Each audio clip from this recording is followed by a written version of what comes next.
Hi, good morning. This is Michael Friend. I wanted to do a yard video, and like I had promised to upload. And right here, and this is the front yard. This is the chocolate flower that was recommended by the city of Thornton some years ago when they came out, and it has a beautiful fragrance. The honeybees love it. If you can see some of them in there this morning, but it only blooms in the morning. And in the afternoon, those flowers will close up. I don't know the name of all the flowers, but these are attractive to honeybees also. And this tall one here I have, the hummingbird loves. And also going over here to this side of the yard, this is the Mexican vermilion plant. And the hummingbirds love this. It grows pretty tall, about 3-4 feet tall. And it blooms throughout the summer. Starts coming up around late June. And here we have an aspen tree trunk, but also we have the Russian sage. The honeybees really love those. This is a ground cover that really is bright blue in the spring, and it's called Walker's Low or catnip.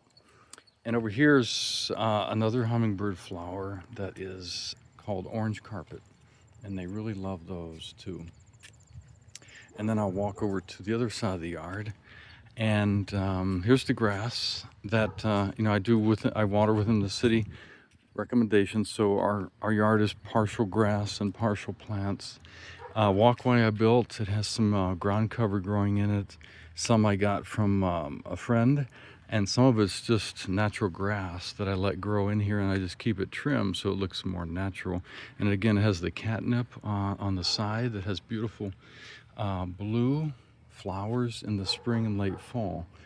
And over here is daylilies around the base of the ash tree. This is a purple ash tree, so you have to watch out for the elm beetle. So we've had some damage, or the ash borer, excuse me.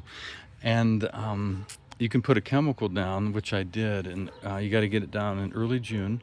You can buy only at Ace Hardware, and it's called for the ash borer. And the tree will soak it up in early spring and hopefully give it some protection in the trunk and the tree. And over here is kind of a wild area. This is like a French tarragon ground cover that kind of came up on its own. It's about 2 or 3 feet tall, blooms. And I do have some ground cover here where the grass doesn't grow very well because of all the shade.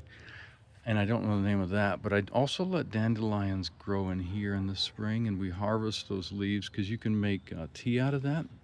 You can eat it fresh. It's good for a liver detox. And over here, the peonies bloom, or they call it the Pentecost flower. That came with the house 20 some years ago, and they still bloom to this day around late May. And then these are daylilies. They don't do that well when it gets really hot. They need a lot more water than they're getting, but they're really beautiful in here in the spring around May and June, just full of daylily foliage. They don't seem to bloom that well in this shaded area. And then I'll take you back here to some herbs I have. This is a strawberry herb that has a strawberry fragrance. I also have chocolate herb in here. This is like a gooseberry that grew, that I planted years ago, that's gotten really big. And then Virginia creeper is on the fence. And right here you can see this tall tree. This is a cherry tree. You'll see some of the peach and the plums back there. And then I have a wild peach tree that grew on its own from seed when I think I ate some peaches years ago and threw it in the ground. It has little bitty peaches. You can see them there that are really sweet. And right here, the purple leafed plant is a chokeberry.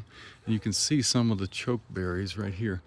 You can mash those, boil them and mash them up and make a syrup, or just juice is what I do without sugar. This is I think it's a wild apple tree in the front. And here's a little bitty apple, I think. I think that just grew up on its own when I would eat fruit and throw it in the yard. And here's the lilac that's beautiful and blooms in the spring.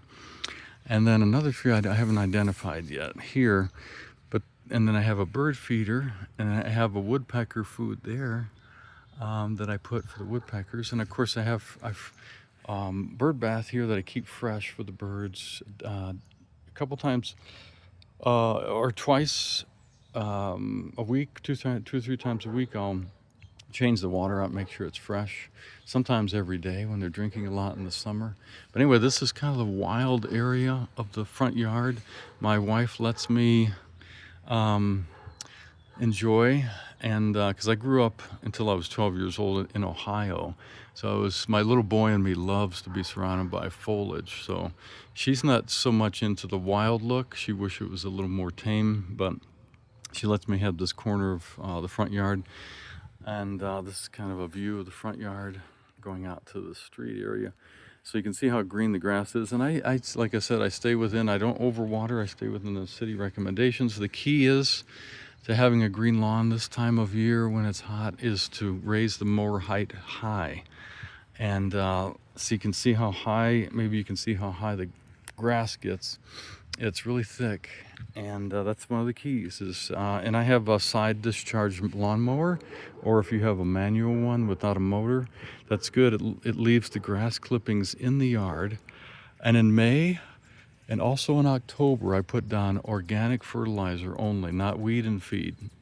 So I don't want any chemicals in the yard that would hurt the birds when they go to peck for worms and things. So I only buy organic fertilizer, and again, no weed and feed.